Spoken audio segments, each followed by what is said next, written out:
Oke, di era sekarang ini di mana Luffy itu telah menjadi sosok Kaisar Yonko dalam dunia baru, nyatanya kemampuan Luffy itu telah jauh berevolusi melampaui yang kita bayangkan.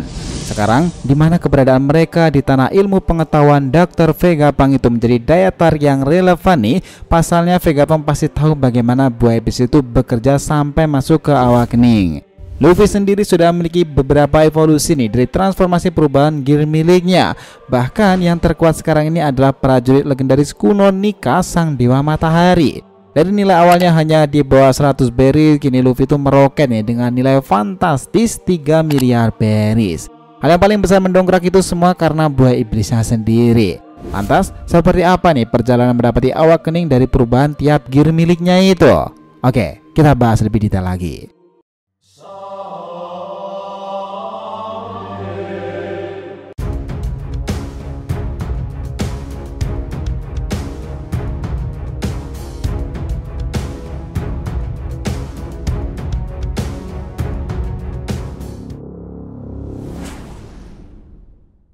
Yo nakama, DRTV Mediatif, welcome back again.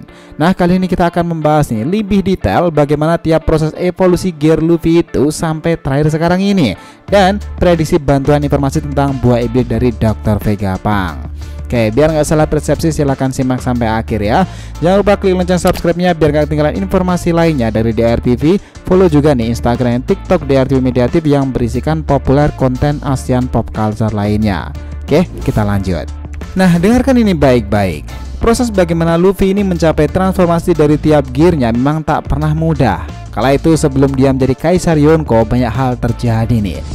Nah, hal yang membuatnya kini dicap sebagai seorang Kaisar Yonko nih dunia baru adalah karena evolusi tiap gear miliknya. Kalian ingat nggak pertemuan dengan Rob Lucci kala itu ketika Luffy sendiri masih menggunakan perubahan gear awalnya itu sendiri?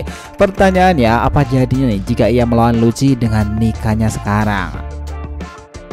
Wait, kita runtut lebih dulu nih. Perubahan gear Luffy ini dari yang awal kita mungkin sebut sebagai gear firstnya itu yang mungkin ini nggak ada disebutkan namanya, jadi kita skip aja nih dan bilang ini sebagai mode normalnya. Dan langsung aja kita mulai dari sini. Pertama dari gear second.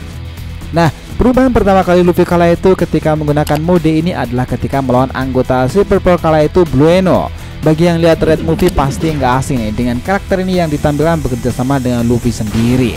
Aksinya dalam gear second itu memang menambah kecepatan Luffy kala itu, dan kita tahu bahwa kemampuan ini bisa membuat Luffy itu mengalirkan darah dengan cepat di sekujur tubuhnya. Dan ini ia bisa menggunakan teknik karena elastisitas tubuhnya sendiri. Kala itu Luffy hanya bisa menggunakan ini dengan sebentar karena nutrisi di tubuhnya itu juga dengan cepat terserap. Tetapi nih di kondisi sekarang ini dia akan sangat mudah menggunakannya dan bisa menanggulangi semua kekurangan itu. Nah, kedua itu adalah gear third.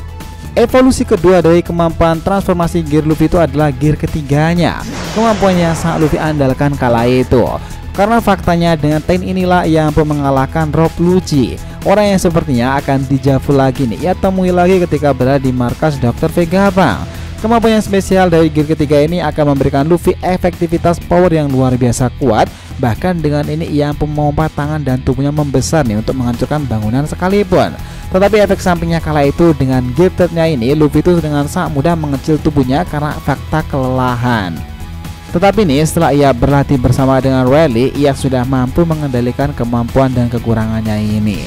For information juga sebenarnya ada satu form tambahan yang didapatkan Luffy sendiri saat ia berada dalam markas Gecko Moria kala itu Luffy sendiri itu mendapati tubuhnya yang menjadi Nightmare Luffy, dan itu disebabkan Luffy dimasuki bayangan yang membuatnya lepas kendali.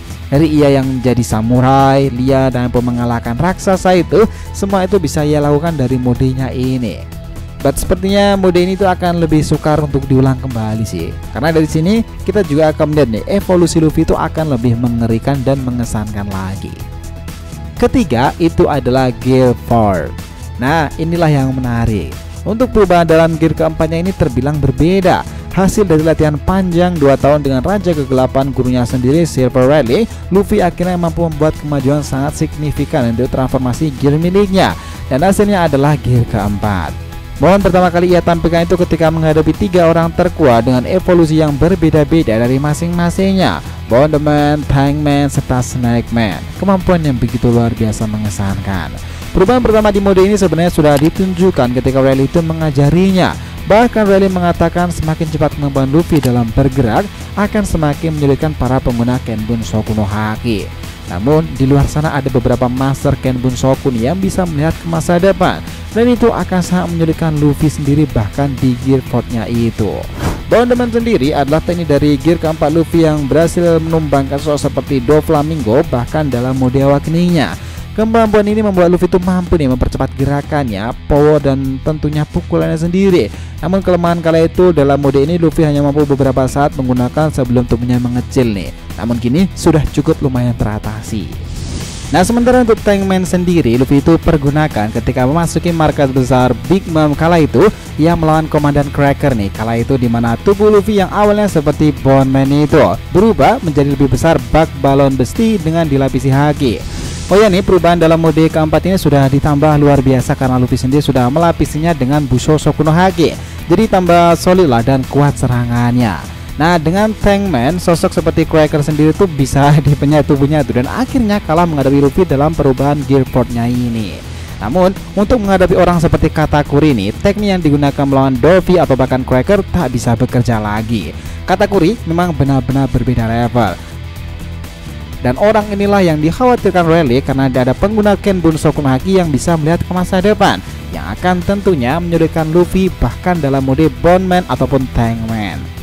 Kala itu benar saja nih, tetapi dalam pertempuran melawan Carlot Katakuri itu Luffy ini benar-benar menekan sampai batas maksimalnya. Begitu pula karena Katakuri yang berjiwa kesatria ini.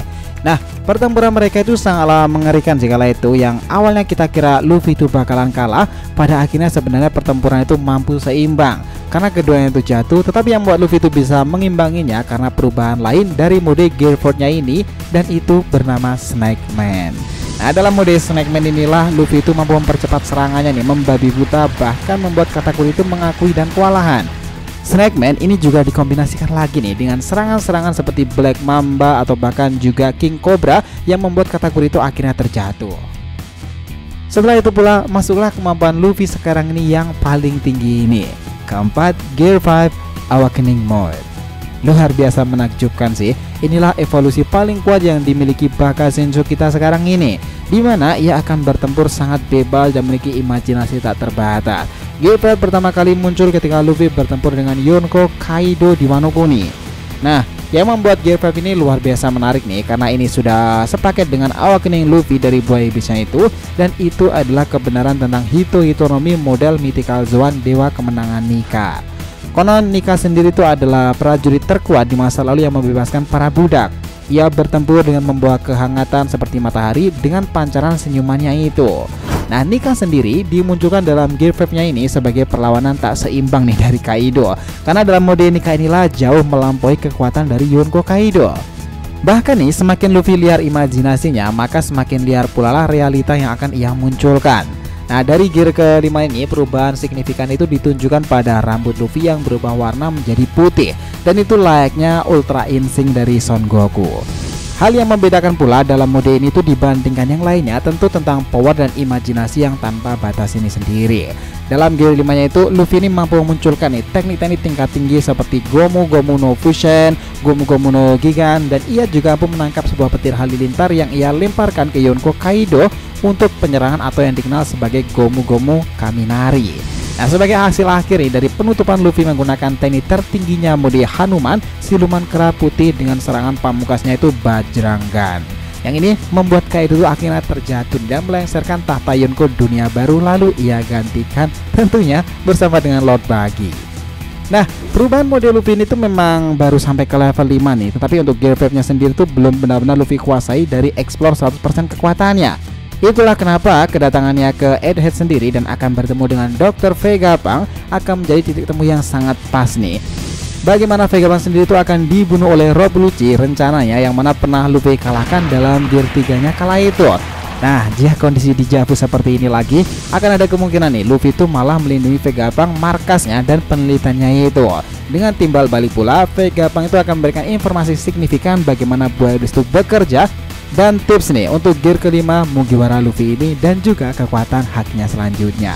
Nah, pertanyaannya sekarang, apakah ke depan Luffy itu akan diberikan satu kejutan evolusi lagi dari gear miliknya untuk masuk ke tahap gear ke-6? Gear 6 maksudnya, atau Gear 5 ini sudah menjadi patokan final nih evolusi power up-nya itu? Who knows? Tulis pendapat kalian di kolom komentar di bawah, oke? Nah, itulah tadi pembahasan kita mengenai bagaimana tiap proses evolusi Gear Luffy itu sampai terakhir sekarang ini dengan perubahan Nika yang belum 100% dieksplorasi. Maybe Vegapunk akan memberikan petunjuk ke depannya nanti. Gimana menurut perspektif kalian? Jangan lupa kasih saran di kolom komentar dan subscribe channel ini. Semoga ceritanya itu memberikan informasi dalam tiap pembahasan animenya. Thank you telah menonton konten DR TV and we'll be come back.